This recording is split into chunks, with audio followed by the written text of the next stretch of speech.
Selamat datang di channel Mangaisme. Kali ini kita akan membahas manga Kanojo Okarishimasu chapter 215-216. Sebelum admin lanjutkan videonya, jangan lupa subscribe, like dan komen di video ini. Dan tanpa basa-basi lagi, langsung saja kita review manganya. Pada awal chapter 215, diperlihatkan flashback sewaktu Mami kecil, yang kehidupannya terbelenggu oleh kedua orang tuanya. Apapun kegiatan yang dia lakukan akan selalu dibatasi. Dan sesuatu yang menurut mereka tidak pantas, akan dimusnahkan sampai ke akar-akarnya. Bahkan boneka kesayangan Mami, juga dibuang oleh mereka. Dan ketika Mami berumur 9 tahun, dia diperkenalkan dengan si sulung dari keluarga Hakuba. Tapi Mami menganggapnya seperti kakaknya sendiri.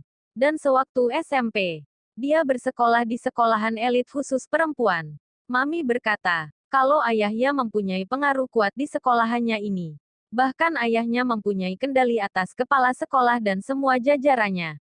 Bahkan setiap pulang sekolah, kamarnya selalu ada yang merapikan serapi-rapinya. Tapi, selalu saja ada foto dan buku yang dibuang seolah-olah itu tidak diperbolehkan. Mami merasa diperlakukan seperti hewan peliharaan yang dipaksa tunduk dan nurut sama majikannya.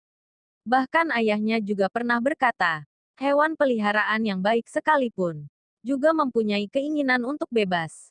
Dan seiring berjalannya waktu, kemudian, ada seorang cowok dari SMA sebelah mengatakan perasaannya ke Mami. Lalu Mami menerima cintanya, karena menurutnya, dia cowok yang baik, jujur, dan peduli dengannya. Awalnya dia berkenalan dengannya lewat pertemanan mutual. Mereka main game mobile yang sama. Jadi kedekatan mereka timbul. Cowok tersebut bernama Taro Urashima. Mereka jadian setelah 3 bulan berkenalan. Hubungan mereka terjalin sangat mesra. Seperti halnya pasangan normal. Meskipun Mami menutupi hubungan mereka dari kedua orang tuanya. Tapi Urashima menyadari, kalau hubungan mereka tidak mendapat restu dari orang tua Mami. Lalu dia berkata, aku akan bertekad menjadi orang sukses. Sehingga mendapatkan restu dari orang tuamu. Mendengar perkataan Urashima tersebut seketika membuat Mami menjadi terharu. Tapi kemudian keadaan berubah. Ayah Mami mengetahui hubungan mereka. Lalu menyuruh Mami untuk memutuskan Urashima. Orang tua Mami beralasan, kalau Mami sudah dijodohkan dengan Hakuba. Tapi Mami menolak mentah-mentah perkataan ayahnya tersebut. Lalu dia berkata, aku tidak mau dimanfaatkan untuk kepentingan politik. Karena aku punya jati diri sendiri. Lalu seketika ayah Mami menamparnya. Sambil berkata, kamu terlalu muda untuk mengerti.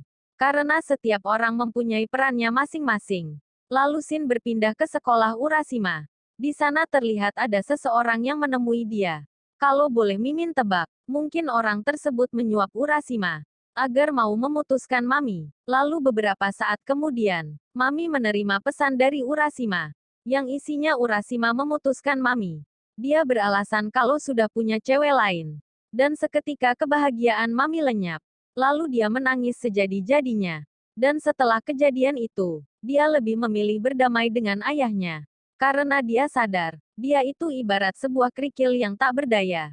Bahkan dia berpikir, kalau keinginannya untuk hidup bersama Urashima adalah sebuah kehausannya yang ingin bebas dari belenggu orang tua. Bahkan sampai sekarang dia tidak tahu cinta itu apa. Meskipun seberapa keras dia berpikir, dia tidak tahu penjelasan logisnya. Ketika orang melabelkan sebuah hubungan dengan kata cinta sejati, menurutnya itu sangat konyol. Baik kalian orang munafik ataupun orang bajingan. Pada akhirnya hubungan kalian tidak ada artinya. Dan sekarang, setiap kali Mami melihat orang jatuh cinta, dia merasa ingin membakar abis hubungan mereka. Menurutnya orang-orang yang mengaku jatuh cinta, mereka semua hanya bersandiwara. Dan manga Kanojo Okarishimasu chapter 215 selesai. Dan langsung saja kita lanjutkan ke chapter 216. Pada awal chapter 216, dimulai dengan Mami yang berusaha membujuk Mizuhara agar mau diboking. Tetapi Mizuhara tidak mau. Lalu dia berkata, singkirkan itu dariku. Aku tidak mau ikut denganmu.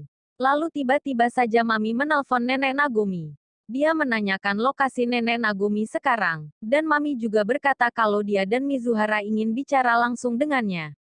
Dan akhirnya mereka sepakat akan ketemuan di kamar 8502. Mizuhara terkejut dengan apa yang dilakukan Mami. Dia berpikir kali ini dia tidak bisa mengelak lagi. Dan akhirnya terpaksa mengikuti semua keinginannya Mami untuk mengambil cincin di kamar Mizuhara. Kemudian tiba-tiba Mami berkata, ada yang selalu membuatku kepikiran. Ketika nenekmu meninggal apa kamu sempat memberitahu kebenarannya? Kemudian, sekilas pikiran Mizuhara flashback ke masa lalu. Lalu dia berkata, tidak. Lalu tiba-tiba saja Mami memeluk Mizuhara sambil berkata, kelihatannya itu sangat menyedihkan dan pasti terasa pedih. Tapi, kamu tidak usah khawatir. Aku ada di sampingmu untuk menjelaskan semuanya.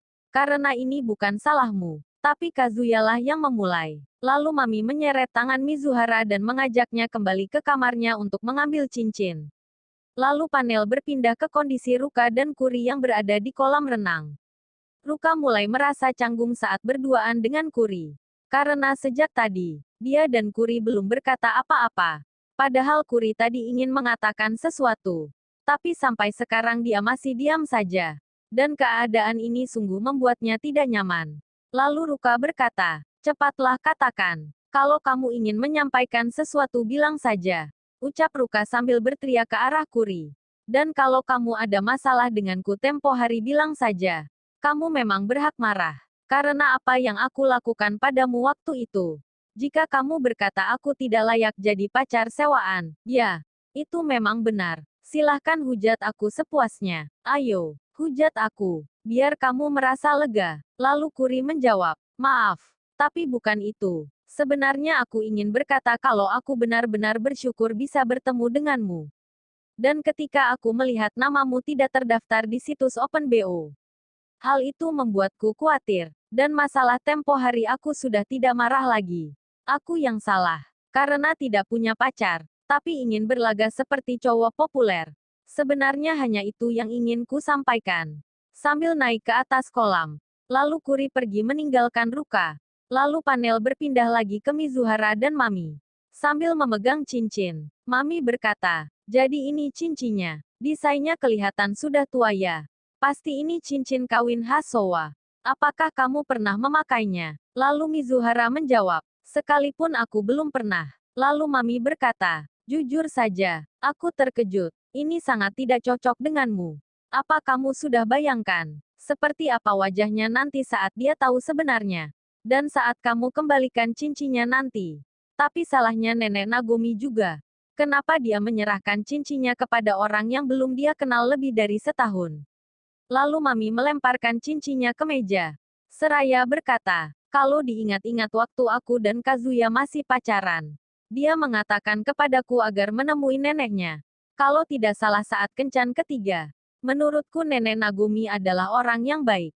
Tapi ada yang tidak beres dengan keluarga Kinoshita. Kamu pasti menyadarinya bagaimana mereka memandangmu. Seolah-olah dia punya kesempatan. Karena itu selama ini dia masih bertahan. Padahal, dia sudah tahu dia melanggar aturan. Itu gila kan? Menurutku sudah jelas kalian berbeda. Kamu cantik dan dia bermimpi memiliki seorang aktris. Aku tidak menyangka cowok seperti dia ada. Setelah mereka mempunyai keinginan itu, seolah-olah mereka tenggelam ke dalam alam hayalan. Dan orang seperti itu tidak tahu bagaimana pahitnya dunia. Mereka pikir sesuatu akan terwujud dengan cara memimpikannya. Boleh saja kamu sebut dia idealis atau seorang pemimpin, tapi menurutku dia tidak lebih dari orang bodoh. Lalu Mami berdiri dari tempat duduknya dan mengajak Mizuhara untuk menemui nenek. Sedangkan Mizuhara yang sejak tadi sudah gregetan dengan perkataan Mami. Tiba-tiba saja dia berkata, tarik kembali semua ucapanmu tadi itu. Dan manga Kanojo Okarishimasu chapter 215-216 selesai. Jangan lupa subscribe, like dan komen. Bila kamu suka dengan video ini.